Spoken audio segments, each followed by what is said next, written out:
안녕하세요 여러분, 세상 돌아보기입니다. 예, 오늘은 23년 9월 12일이고 화요일입니다. 자, 오늘 정치논평 꼭지 하나 골랐습니다.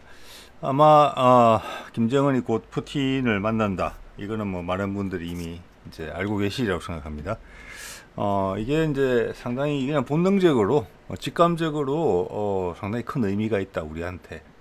예, 언론에서 어떤 이야기를 하든지 그런 느낌 아마 대부분 받으셨을 것 같아요. 그래서 이 점에 대해서 이야기를 좀 해보려고 하는데, 뭐 이것이 가진 의미가 뭔지 여기에 대한 일단 제 생각을 좀 말씀을 드리려고 해요. 제 개인적인 의견이고, 기본 틀을 사실관계가 어떻게 엮여 나갈까, 어떻게 설명이 될까 라는 부분들이죠. 거기다가 이제 미래에 대해서 이 방향으로 갈 것 같다, 이런 이야기인데, 늘 이제 드리는 말씀처럼 여러분들께서는 그 결론보다는 이 사실관계의 얼개를 이해를 하시면은 이 향후 어떤 방향으로 나가더라도, 진행이 되더라도 내가 여러분 각자가 계신 위치에서 가장 적절한 선택, 판단을 하시는데 도움이 되지 않을까, 이런 생각이에요. 예, 예. 그러니까 먼저 이제 물을 부어서 마중물을 만드는 셈이죠. 그 꼭지가 어디로 흘러갈지는 각자 판단하시면 될 것 같아요. 제 판단에 대한 이야기를 해보겠습니다. 그러면 자, 이것은 뭐와 연결되느냐 하면은, 제가 정치논평 152편에서 이런 이제 조짐이 쭉 있어 왔죠, 여러 가지가. 그래서 천길 낭떠러지 앞에 선 세상이다. 미국과 러시아가 완전히 등을 돌렸다. 우크라이나전을 마무리 짓는 과정에서 협상이 파통이 났다. 그래서 미국은 작년에 독일에서 독일의 그 가스관 노드스트림 폭발을 통해서 우크라이나를 더 끌고 간 것처럼, 우크라이나의 의사와 상관없이 이번에 또한 선거를 앞두고 역시나 지난 수십 년간 몸에 익은 방식으로 이 문제를 해결하려고 하는 관성이 보인다, 이렇게 판단한 러시아는 이번만은 절대 그렇게 할 수가 없다. 너희가 안 한다면 내가 하겠다. 그리고 우리는 오랜 기간 동안 준비를 해온 게 있다, 이거죠. 예. 그래서 그걸 이제 보여주는 것 같아요. 예. 그러면서 그 중에 이제 가장 핵심은 뭐냐면은, 미국의 전략가들이 우려했던 게, 이런 이제 미국의 행위를 통해서 러시아와 중국이 아주 가까워지는 거거든요. 거기는 본질적으로 엄청나게 친해질 수 없는 사이예요.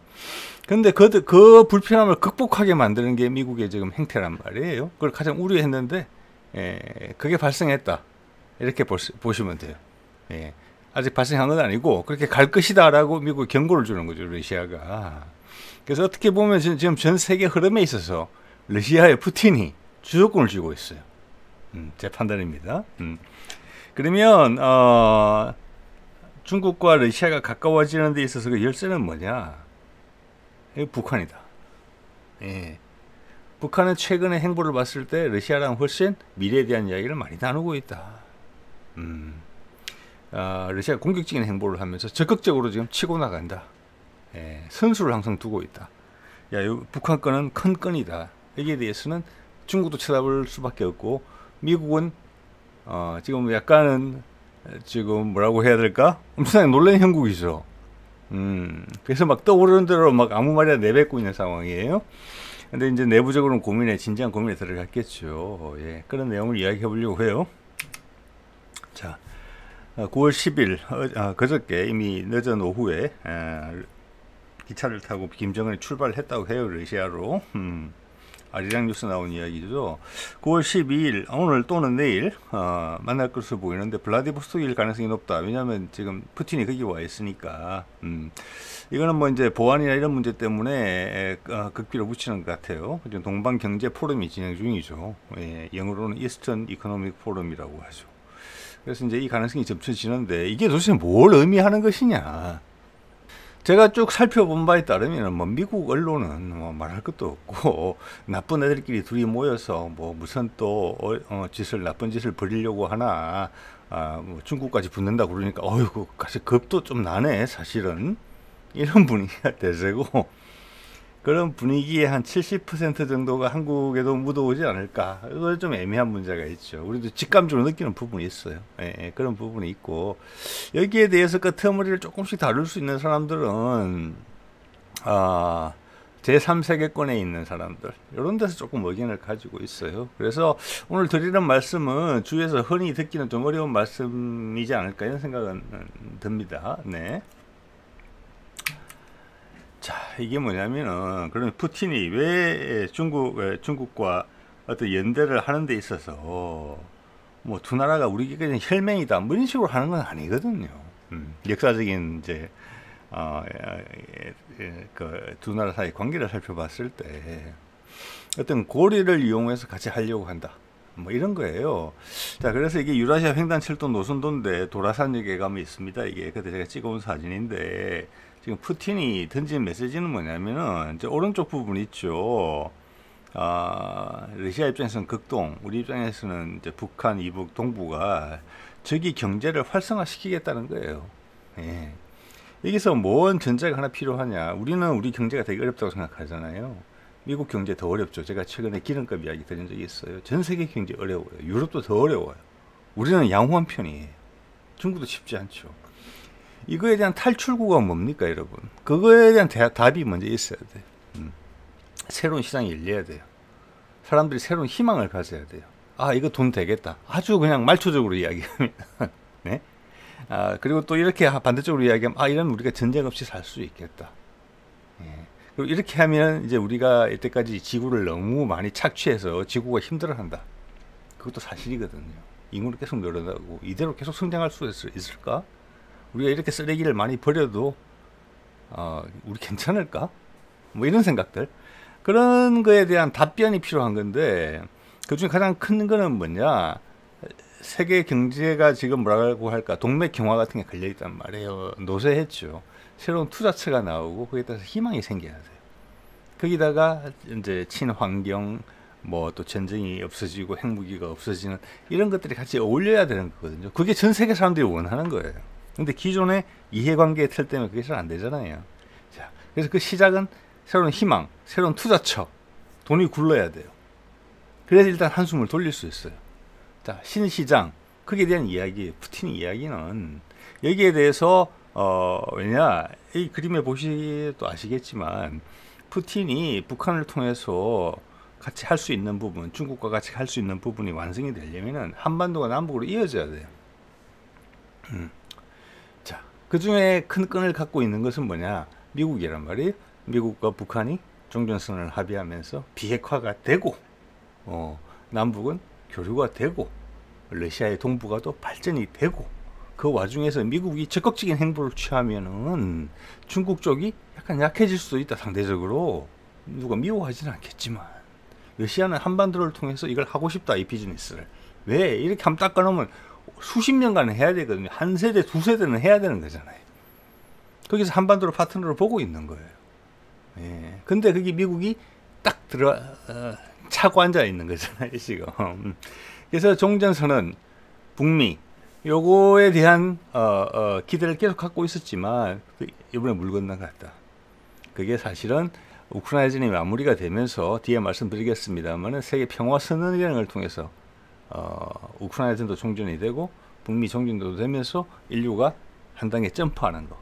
그러면서 미국도 살고 러시아도 살고 상대적으로 중국의 돌진을 좀 저지시킬 수 있는, 한반도가 꽃이 피어야 되는 거거든. 그걸 미국이 거부했다고 저는 그렇게 판단이 들어요. 그렇기 때문에 강대강 대치가 된 것이고, 러시아는 이때까지 준비해 놓은 거 옵션으로 그걸 세게 밀어붙이는 거예요. 미국이 가장 겁내하는 거. 너희가 안 한다면 나도 불편하지만 중국과 하겠다. 자, 북한 딱 움직이는 거 보이지? 라고 가장 강력한 메시지를 보여준 거죠. 예. 자, 그래서 그러면 일단 뭐가 진행이 되겠느냐. 북한과 러시아가 이렇게 만났으면 일단 러시아가 영향력을 행사해서 할 수 있는 부분까지는 한다. 미국이 안 한다면. 완벽하지는 않겠지만 일단 먼저 가장 큰 그림은 이건 것 같아요. 작년에 했던 담대한 구상의 내용이에요. 그때 뭐라고 그랬습니까? 우리 대통령이 북한이 핵 개발을 중단할 경우 북미 관계 정상화를 위한 외교적 지원을 제공하고 비핵화 의지만으로도 단계적 지원을 하겠다. 북한이 핵 개발 중단하겠다고 말만 하더라도요. 이거는 검증을 하지 않더라도 북미 관계 정상화가 뭡니까? 북미 종전선언이죠. 의지만으로 단계적 지원. 그 지원의 내용은 뭐냐? 농업기술, 식량, 의료, 인프라, 금융, 국제투자, 재래식 무기, 군축까지 들어있었어요. 북한을 천지개벽시키겠다는 거예요. 자, 이 계획에 대해서는 미국도 알고 있고 러시아도 알고 있는 거예요. 여기 혜택을 보는 거는 러시아라는 걸 알고 있어요. 미국도 이 혜택을 볼 수 있어요. 그들이 투자를 하면 되는 거예요. 예. 그러면 이 경제권이 달러로 유지가 되는 거예요. 그렇지만 본토에서는 먼 유라시아 대륙이잖아요. 그들 나라의 유권자들을 설득시키는데 좀 어려움은 있을 수 있어요. 근데 핵 제거라는 부분이 있죠. 핵 위협 제거라는 부분은. 그렇지만 적에게 나에게 위협을 가하는 존재에게 우리가 수그리고 들어가는 모습이 뭐로 비춰질 수 있는 그런 우려는 있긴 해요. 그래서 결국에는 또 우크라이나전 확전을 통해서 긴장관계 강화를 통해서 이 난국을 돌파하려고 한다. 미봉책이죠. 근데 러시아가 근데 더 이상은 안 돼. 그렇게 안 해. 미국 너희가 그런 판단을 한다면은 우리도 우리 힘을 보여주겠어. 지금 이런 대치 국면이 된 것이고 여기서 미국이 강대강으로 나온다. 이러면은 세계는 다시 냉전 체제로 들어간다. 냉전 체제가 되면은 한반도는 그 전초 유지가 된다. 아주 위험해진다. 이런 말씀을 드렸던 것이죠. 그래서 미국이 안 한다면 즉 세계 평화회담, 미국은 여러 카드를 다 가지고 있어요. 지금 몽골에 교황도 보냈죠. 그리고 바이든 들어서 이미 북미 종전선언 하려고 2번이나 큰 움직임이 있었죠. 요번에 또 움직임이 있다가 발을 빼는 것으로 보인단 말이에요. 왜? 러시아의 행보를 보니까. 그러니까 러시아가 바로 치고 들어왔잖아요. 지금 엄청나게 중요한 세월이 지나가고 있습니다. 이 9월달이. 그러면 저것을 남한이 해주는 것, 돈 많은 남한이 해주는 것도 아니고 미국이 해주는 것도 아니면 러시아가 저게 넉넉하냐? 북한의 인프라를 확 뒤집을 수 있느냐? 저는 어렵다고 봅니다. 거기서 중국이 들어와서 해줘야 돼요. 중국에 여러 가지 체계가 있죠. 은행들도 있고. 이래 되면은 뭘 극복해야 되느냐? 미국이 북한에 걸어놓은 뭔가 제재를 다 무시하겠다는 거예요. 그 제재는 미국만이 걷어줄 수 있거든요. 예. 근데 그걸 이제 무시하겠다는 거예요. 이걸 수용하게 된다는 것은 미국으로서는 엄청나게 자존심의 상처를 받는 거고 리더십의 상처를 동시에 받는 거예요. 근데 그걸 하겠다는 거잖아요, 지금. 누구랑? 중국의 돈들이랑. 어차피 러시아 혼자 할 수 없으니까. 예. 그래서 동북아 발전시키고 수소 경제 가는 부분도 있었어도 중국을 파트너로 삼겠다 그러면. 미국 너희하고 다 생각했던 부분들은 이번에 다 철수한다. 이런 통보를 한 거예요, 지금. 예. 자, 그리고 지금 요번에 이제 북한하고 만나죠. 만나서 그림을 그릴 거예요. 북한을 이제 천지개벽시킬 일을 하겠죠. 남북한이 소통된다는 전제는 없지만 일단 북한만이라도 하겠다. 그리고 중국을 끼우면 된다. 미국의 대안으로서, 남한의 대안으로서 이런 이야기를 하는 거예요. 제가 봤을 때는. 그 이야기가 잘 나온다. 그리고 미국한테는 한 달의 시간이 있다. 제가 제목에서 대문사진에서 말씀드린 것처럼 거기서 미국은 그걸 다시 가동시키면 돼요. 기존에 있는 세계 평화 정상회담, 북미 종전선언, 우크라이나전 마무리 이런 걸 가동시키면은 푸틴은 이 중국을 안 갈 수도 있어요. 지금 그림에서 보시는 것처럼. 푸틴이 올 10월에 중국 방문할 수 있다라고 말을 던졌어요. 중국 1대1로에 들어가겠다. 기존에 러시아의 시베리아 철도망에다가 중국이 간절히 원하는 1대1로 이거 중국도 마찬가지예요. 새로운 수송 라인이 생겨야 되죠. 바다를 통하지 않는. 바다는 제해권은 지금 미국이 가지고 있으니까. 그래서 이건 미국이 철저하게 누르던 부분이에요. 그런데 이때까지는 러시아와 중국이 약간 다른 노선, 서로 각각의 노선을 갔었단 말이에요. 시베리아 철도가 있고 중국은 1대1로가 있고. 그게 유럽까지 연결이 되려면 여러 나라들을 거쳐야 돼요. 거기에 미국의 영향, 러시아의 영향, 중국의 이해관계, 세계가 충돌되기 때문에 잘 안 되는 부분이 있어요. 그 중에 러시아는 가장 큰 부분을 차지하죠. 땅덩어리가 제일 크니까. 그래서 중앙아시아에 있는 국가들은 러시아의 영향권 내에 있죠. 그래서 러시아의 노력과 푸틴의 이야기는 러시아의 노력과 중국의 노력을 합치겠다. 그러면 될 거다. 그리고 그것으로서 북한을 부흥시키겠다. 미국 너희가 뭐 제재를 하건 말건 당연히 핵무기는 안 없어지겠다. 라는 전제가 당연히 깔려있죠. 미국으로서는 용납하기 어려운 이야기예요. 얼굴이 울푸락불푸락 폭발하는 것은 당연해요. 어떻게 보면. 그래서 앞으로 한 달의 시간이 있다는 거예요. 지금 김정은을 만나서 뭔가 이야기를 할 거잖아요. 그리고 그 메시지가 전 세계에 던져지겠죠. 저기 이것은 교황이 몽골에 왔다가 그냥 슉 조용히 사라진 거하고 다른 이야기예요. 근데 기본적으로는 같은 패턴이에요. 즉 미국은 몽골 지렛대를 이번에 못 쓸 것 같아. 다시 강공으로 가야 될 것 같아. 라고 돌아선 반면에 푸틴은 예상치 못하게 북한을 찔러서 우리는 이렇게 할 거야. 그럼 몽골이 엄청나게 애매해지겠죠. 몽골도 그렇게 되면은 이제 북한하고 죄송합니다. 중국하고 러시아가 다 반미의 노선에 같이 타게 되면은 몽골은 가서 손이 발휘되도록 빌어야 될 거예요. 미국과 가까워졌던 부분에 대해서 약소국의 비해가 되는 거죠. 내몽골 문제는 뭐 입에 꺼낼 수도 없게 되는 거죠. 그런 상황이 된다면은. 자, 그래서 김정은과의 결과가 전 세계에 나가고 미국이 인지를 잘하고 이런 결과가 이런 식으로 흐르겠구나 앞으로. 여러 가지 이제 계산기를 두드려 보겠죠. 그래서 거기서 미국의 반응이 미온적이다. 그러면은 푸틴은 중국과 같이 간다. 그래서 제가 한 달밖에 시간이 없다라고 말씀을 드린 부분이에요. 자, 그렇게 경제권이 되게 되면은 미국에 대해서 대적하는 게 확실해져요. 그죠? 당연히 북한의 핵무기 안 없어지겠죠. 오히려 북한이 원하는 해군 강화, 다른 전략적 무기, 자기를 지킬 수 있는 무기의 기술 지원을 공개적으로 하겠죠, 이제는. 자, 그래서 얼마 전에 이제 소개드린 거죠. 힌두스탄 타임즈에 나온 거. 러시아 국방장관 쇼이구가 이런 질문에 대해서 부정하지 않았습니다. 러시아, 중국, 북한이 3국 합동 군사훈련을 계획 중이다. 네. 한미일도 하는데 우리도 하겠다. 우리 이해관계는 더 크다. 자, 김정은과 푸틴이 만난다는 기사가 뜨자 우리 쪽에서는 뭐 미국 쪽에서도 마찬가지입니다. 뭐 포탄도 팔고 우크라이나전을 내서 푸틴이 힘들어하고 있으니까 북한한테 손을 좀 벌리는데 저거는 절대 막아야 된다. 이런 여론이라면 이런 이제 기사들이 떴다면은 인도에서 이런 기사가 뜬 거예요. 그거는 아주 사소한 문제고 더 큰 문제는 이들이 공동 군사훈련을 한다. 경제적인 이익, 군사적인 이익까지 같이 공유한다. 강력한 벽이 생긴다. 보통 여태까지 미국이 할 때는 서로를 이간질한 다음에 각자를 분리해놓고 때리는 거거든요. 이렇게 해놓으면은 타이완 해협에서의 미국의 생각도 전혀 달라지게 돼요. 이제는 중국 혼자만 상대하는 게 아니고 북한군의 강화는 상당히 촉진될 것으로 보이잖아요. 러시아가 본격적으로 동북아에서 활동을 하겠다. 자, 이렇게 되면 아까 말씀드린 대로 새로운 신냉전의 시작이에요.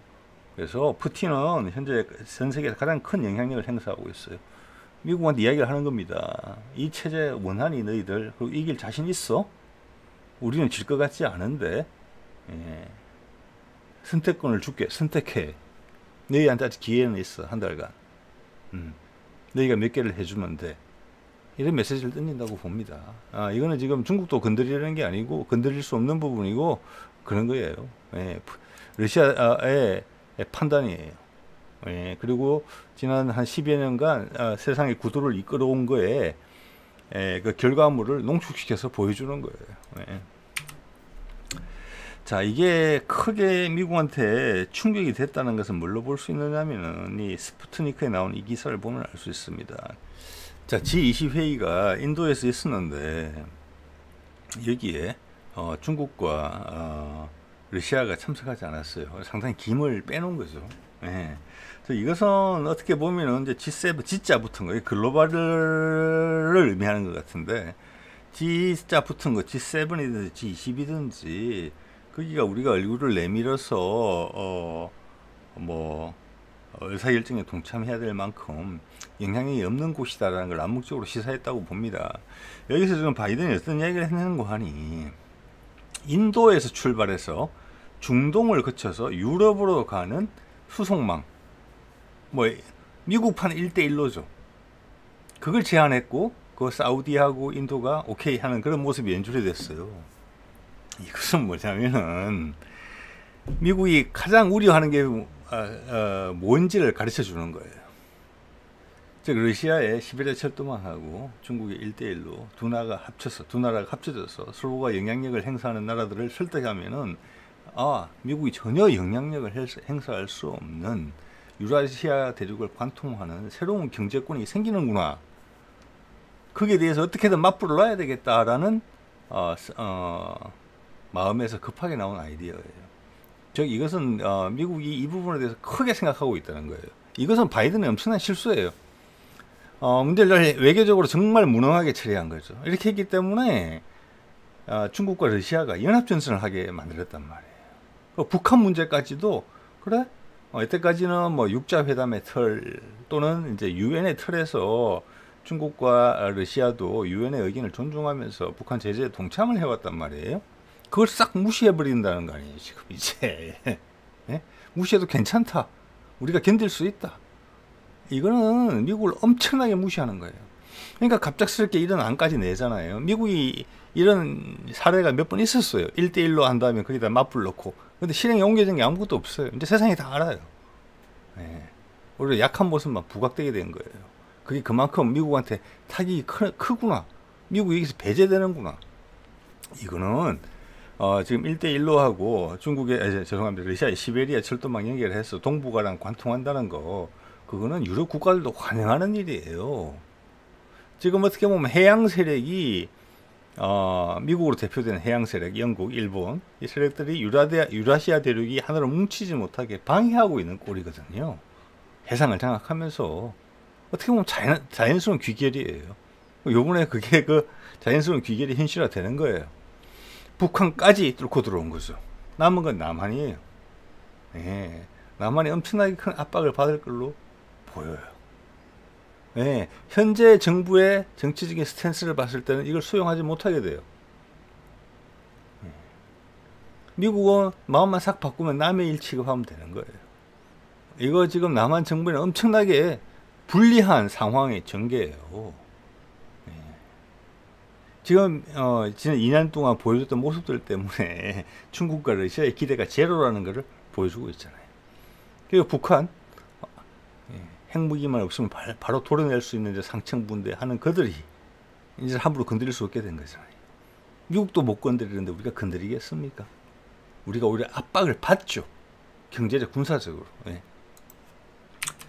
자, 그래서 지금 러시아가 활용할 수 있는 걸 보면 지금 유라시아 경제연합이라는 게 있어요. 여기 보면 러시아 영향을 받는 부분이고, 이걸 통해서 새로운 경제 루트를 건설하겠다는 거예요. 러시아도 원래 우랄 산맥이 왼쪽에 한 4분의 1 지점이 있습니다.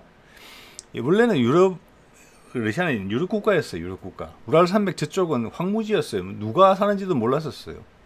그렇지만 이제는 러시아가 뭐라고 이야기를 하느냐, 이건 제가 직접 러시아 사람한테 들은 이야기입니다. 10여 년부터 그런 이야기를 했었어요. 러시아 장관이 한국을 방문했을 때 거기 따라온 민간 쪽에 인사가 있었습니다. 제가 그분하고 잠깐 말씀을 나눌 기회가 있었어요. 서울 시내 한 호텔에서 우리 러시아는 그렇게 생각한다. 우리는 아시아 국가다라고. 오래된 생각이에요. 자, 그래서 이 길을 딱 발전시키는데 수많은 지하자원들이 있죠. 그렇지만 근처에 이용할 곳이 없어요. 항만도 없고 도로도 없고 철도도 없고. 네. 자, 저기를 연결하겠다는 거예요. 이게 러시아가 영향력을 행사할 수 있는 유라시아 경제연합이에요. 네. 몽골 같은 데는 아직 빠져있죠. 네. 카자흐스탄이 큰 영향력을 행사하고 있어요. 저기랑 중국하고만 연결해도 바로 올 수 있어요. 네. 그리고 지금 러시아가 또 생각하고 있는 게 이란까지 내려오는 코스가 있거든요. 이란까지 내려오는 코스가. 거기에는 터키만 합의해주면, 그래서 시리아가 중요한 거예요. 시리아에 지금 발 다 담그고 있죠. 러시아 발 담그고 있고 미국 발 담그고 있고. 러시아가 되면은 죄송합니다. 시리아가 되면은 저기서 바로 아프리카 대륙으로 바로 연결될 수 있어요. 네. 그래서 이런 새로운, 이게 이때까지 연결되지 않았던 새로운 경제망이거든요. 큰 덩치들을 이어줌으로써 양쪽을 다 활성화시키는 거예요. 전 세계 경제가 갈 수 있는 방향은 그거밖에 없어요, 지금. 근데 그것을 미국이 애써 무시하는 거예요. 자기 방식대로 하자는 거죠. 유럽도 내심 다 알아요. 그래서 이제 이 남북으로 연결되는 부분, 그 다음 동서로 연결되는 부분 있겠다는 거예요. 그걸 러시아가 주도권을 잡느냐 중국이 주도권을 잡느냐 이런 부분이 있었을 따름이에요. 그런데 미국의 해작지를 통해서 그 둘이 그냥 붙어버리겠다는 거잖아요 지금.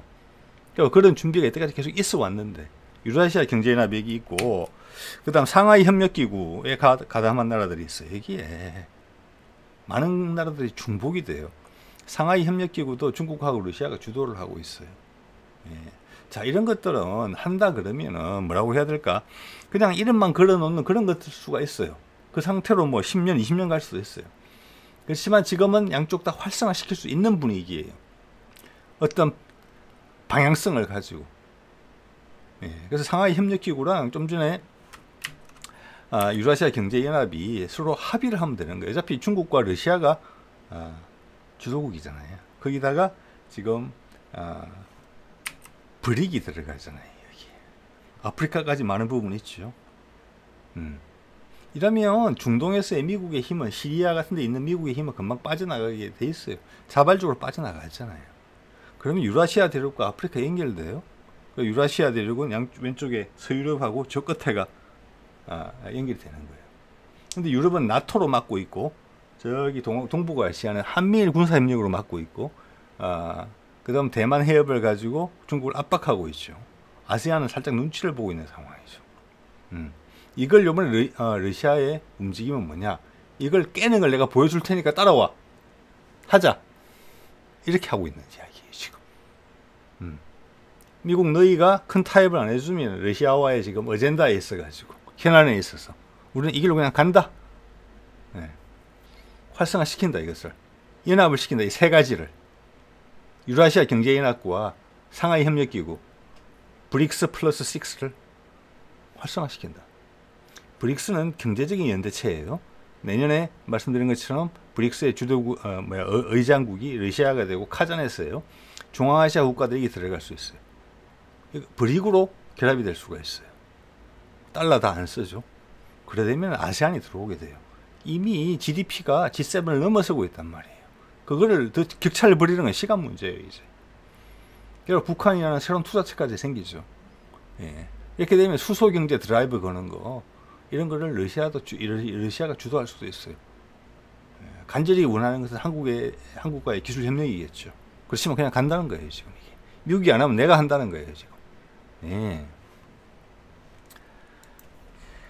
자, 그렇기 때문에 대전을 잘 마무리가 졌으면은 어차피 대리전인데 서로 체면을 손상시키지 않는 차원에서 어차피 뭐 세상의 대중들은 오해를 하고 있으니까, 특히 서방권 같은 경우는 자 우크라이나의 그 나토 가입 끝 불가능.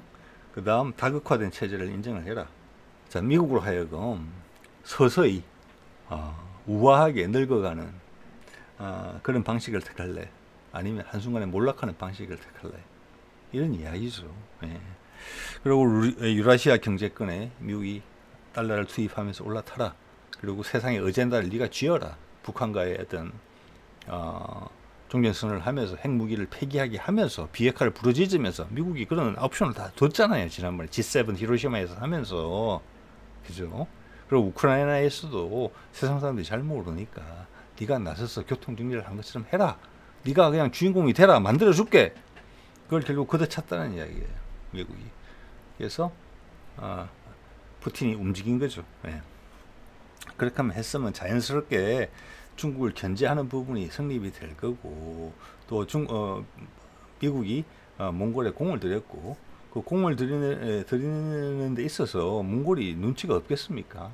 강대국 사이에 끼어 있는데 이걸 이제 이 정도는 러시아가 중국은 모르겠으나 러시아 정도는 우리가 이걸 뭐 오케이 하는 모양이다. 그러면 내몽골에 대한 욕심도 싹 내보자. 이런 것도 있었다는 거잖아요. 예. 그런 것들이 지금 다 물 건너 가게 되는 거죠. 예. 그러면 나는 강제해서 한다. 좀 힘들더라도 힘으로 한번 부딪혀 보자. 이 이야기예요.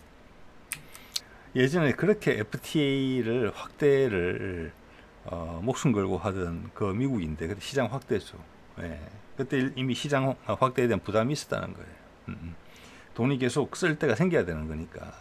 근데 그것도 지금 이제 유명무실해졌고, 그런 부분에 있어서 아프리카 부분이 있었고 중앙아시아 부분이 있었는데, 그런 부분에서 미국이 대안을 제시하지 못했다. 그냥 그들을 분리해서 서로 싸우게만 만들었을 따름이지, 그것을 미래의 기회로 보지 않았다. 그리고 러시아가 그것을 기회로 본다는 것이죠. 근데 북한마저, 북한에 대한 고민은 깊었죠. 러시아가. 미국도 많이 알고 있고. 자, 대북한에 대한 미국 제재 유명무실화 시키는데 바로 무시한 거잖아요. 지금 북한하고 만난다는 자체가 경제를 키워주겠다 이거예요. 아프리카는 같은 거라고 생각하시면 돼요. 미국의 경제 제재에 수십 년간 고생했는데 이제는 우리가 힘이 생겼으니까 너 꺼내줄게, 이런 거예요. 고생했다 이러면서. 자, 그렇게 되면 북한의 핵을 없애겠습니까? 절대 안 없애겠죠. 우리가 강화시키겠죠. 전력을 더 높이겠죠. 그리고 이제 북중러 군사적 연대란 부분이 당연히 되는 거죠. 그들끼리 서로 지켜주는 거죠, 이제. 자, 그렇게 되면은 미국은 일단 한국에 있는 한 2만 명가량의 지금 평택에 있죠. 그 미군들이 엄청난 부담감을 가지게 돼요. 동부 일본에 있는 기지들도 그렇고 뭐 괌, 오키나와 이런 데도 엄청난 부담을 받게 돼요. 요즘은 뭐 무기가 성능이 좋아져서 이게 다 사정거리에 들어오잖아요. 그럼 결국은 밀려날 거예요. 경제적으로 위축되죠. 내부적으로 엄청나게 많은 문제가 있잖아요. 그거를 군사적인 압박, 긴장 분위기 고조를 통해서 돌파하려고 하는 거거든요. 바이든은. 그 내부의 핵심 세력들은. 근데 그거를 지금 푸틴이 강하게 친 거예요. 그런 걸로 분위기 잡을 생각하지 마. 강하게 친 거예요. 김정은 만남으로써 도장을 확 찍은 거죠. 그러면 미국은 내부에 있는 문제가 이런 긴장감으로 인해서 수그러드는 게 아니고 오히려 스스로의 잘못을 찾게 돼요.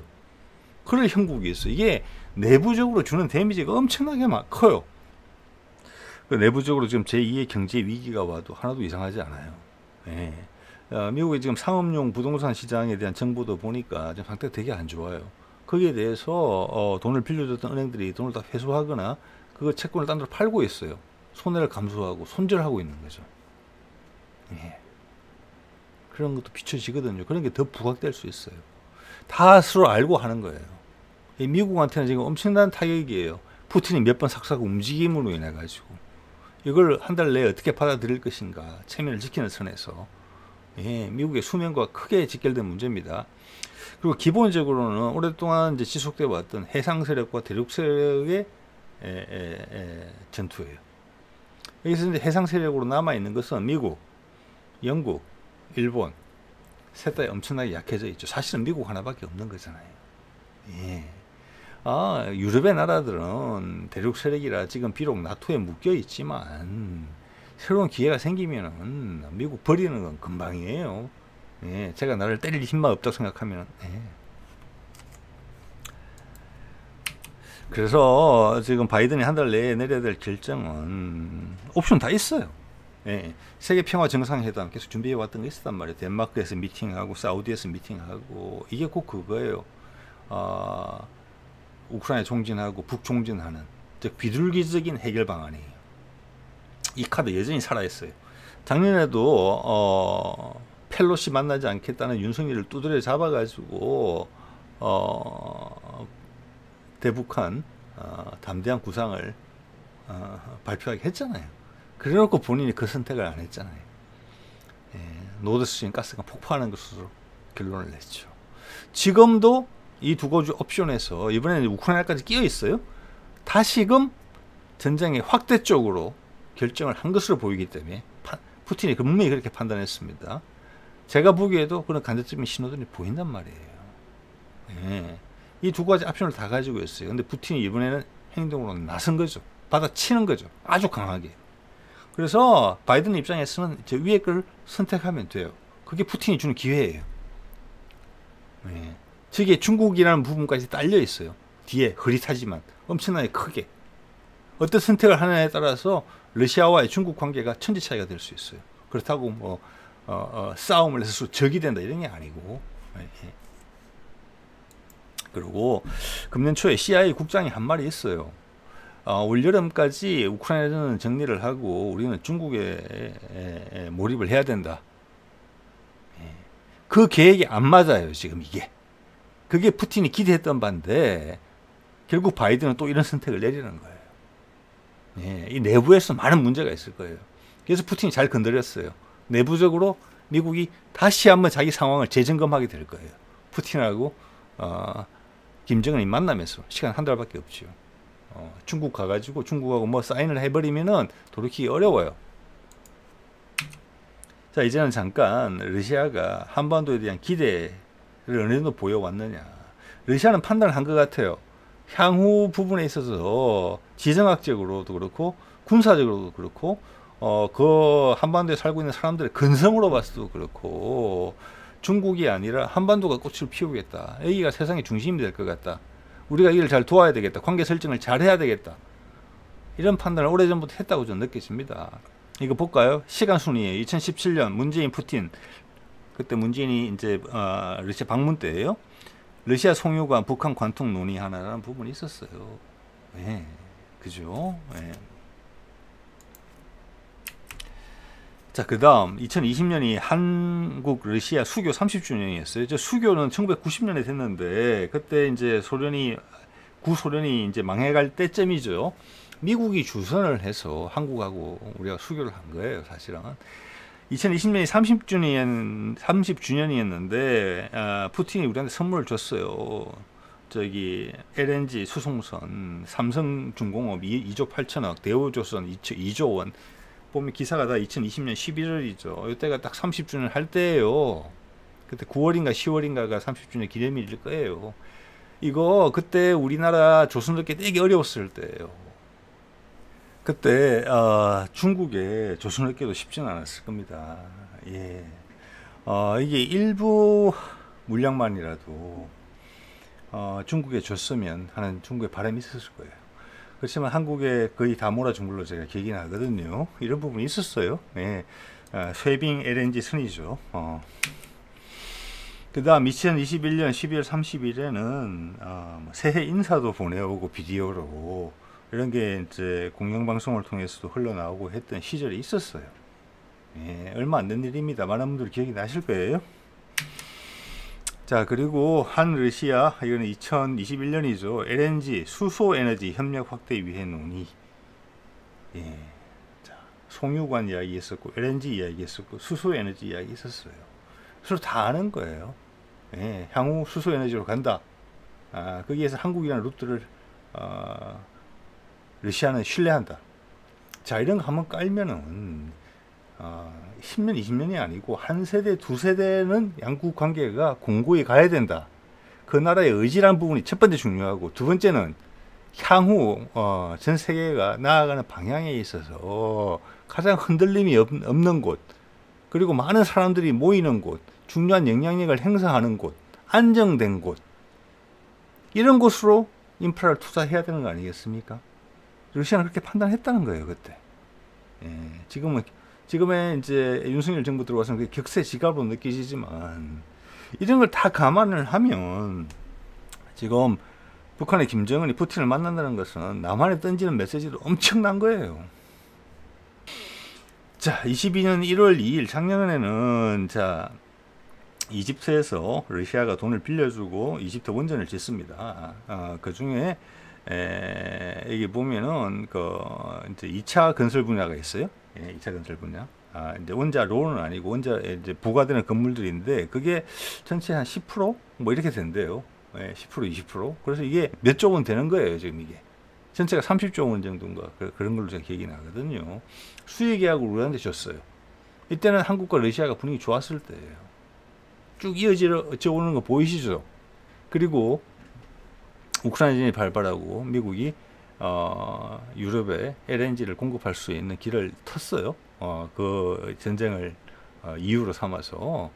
그런데 이제 LNG 설비가 이제 액화 설비가 부족하기 때문에 당장 약속한 공급을 다 할 수가 없었어요. 상당히 많이 적어낸 거죠. 우리가 이만큼 할 수 있다라고. 그런데 액화 설비 구축하는데 시간이 걸리니까 한국하고 일본한테 요청을 했어요. 너희들이 지금 너희들 몫으로 돼 있는 LNG를 우리한테 좀 돌려라. 일본 오케이, 우리 노 했잖아요. 그런 관계였었어요.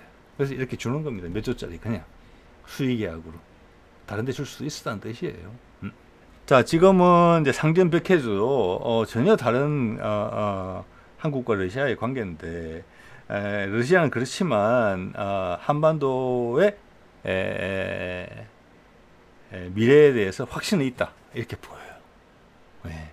그래서 윤석열 같은 지금 정부의 분위기가 오래될 것 같지는 않다. 그리고 차기 정부가 어떤 정부가 들어서는지에서도 이런 걸 통해서 영향력을 행사할 수 있다라고도 볼 수 있어요. 예. 즉 미국과 러시아의 큰 파워 게임, 거기에 중국 올라타고 지금 북한까지 올라탄 상황에서 역전된 거죠. 남한한테 어떤 판단을 할래? 과거로 돌아가라. 나는 너희를 존중한다.